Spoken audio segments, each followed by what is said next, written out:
So I think that this idea that we need to push out decentralized competitors is really just like the wrong state. Like if Elon repeatedly says like we need to maximize public trust. And I do believe that he believes that and wants that. And that's why he's trying to be more transparent. But maximizing public trust is about, give people their own keys. And then, that's going to hold the company accountable. And then if, Twitter messes around, they can go pop over someone else. But they don't lose all their stuff. But how would you possibly move Twitter stuff to some other network, though? Because if they let's say if someone did something like that, and you had all your posts on Twitter, you've been on Twitter since 2009, and Minds gives you the ability to port your shit over to there. How the fuck would you ever wind up doing that? I mean, if it gets integrated, then all the posts can just be signed, and then. If it gets integrated. Yeah, but that seems like that would be very beneficial to Minds, but not very beneficial to Twitter. Because at the end of the day, Twitter is still a company. But think about we're a company. I mean, but it would be beneficial to you. You're far smaller.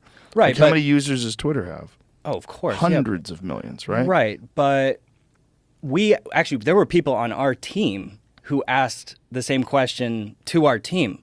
Why would we give people the ability, why would we let people, they're just going to go take their Mind stuff and go somewhere else. Mm-hmm. So it's not like just us. It's not.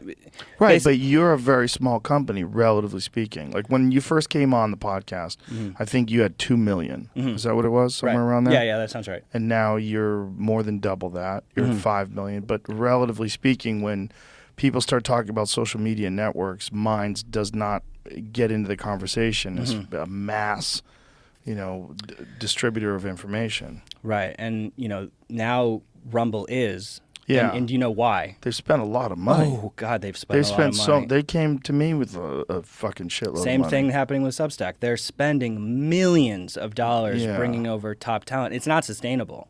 So, but now. I wonder about Rumble. Hope. I mean, it's I'm like, how much are you guys spending? It's a lot of fucking money. Right. And because they have Steven Crowder on there. They have Russell Brand. They have all these people that I know. They had to fork up some serious cash. Yeah, I don't know. I mean, I think that they're well bankrolled. That's for sure. I guess.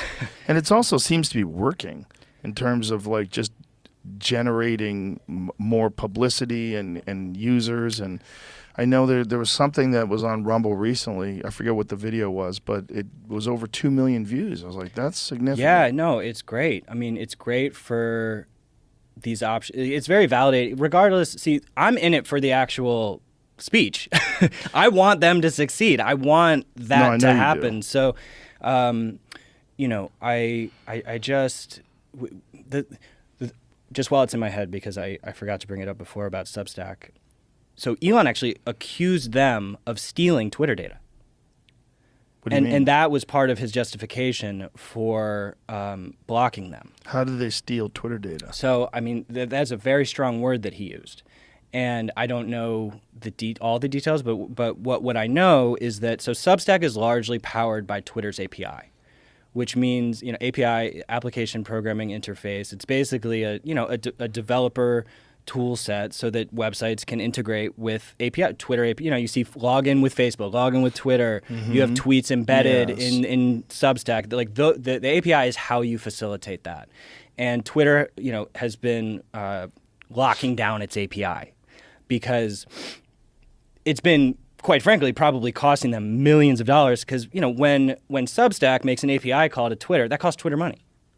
So Elon's perspective is, okay, we're hemorrhaging money. I'm speculating. I don't want to put words into his mouth, but I think that he's locking down the API because it's costing them so much money to be supporting all these websites that aren't paying them. Right. So Substack, the authentication and sign up uses Twitter. The social graph and recommendations uses Twitter. So Elon's tweet said that they've basically been abusing our API to bootstrap their own social network, and because Substack just came out with a social feed called Notes. Right. And how does that work? It's just a news feed. Can you show me that? I want to see what it looks like.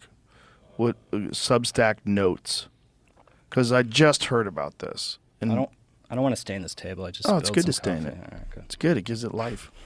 This is a relatively new table. The old one we had, the old studio, was covered in stains.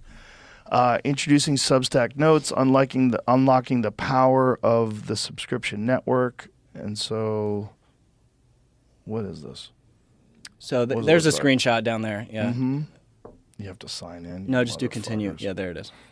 Okay. So it's just a news feed. So it looks exactly like Twitter. Right. Literally. It has a heart, it has comments, and it has some sort of a repost, but it's not a square. It's a circle. It's basically a copy of Twitter, just like the Truth Social network is, right? Yeah.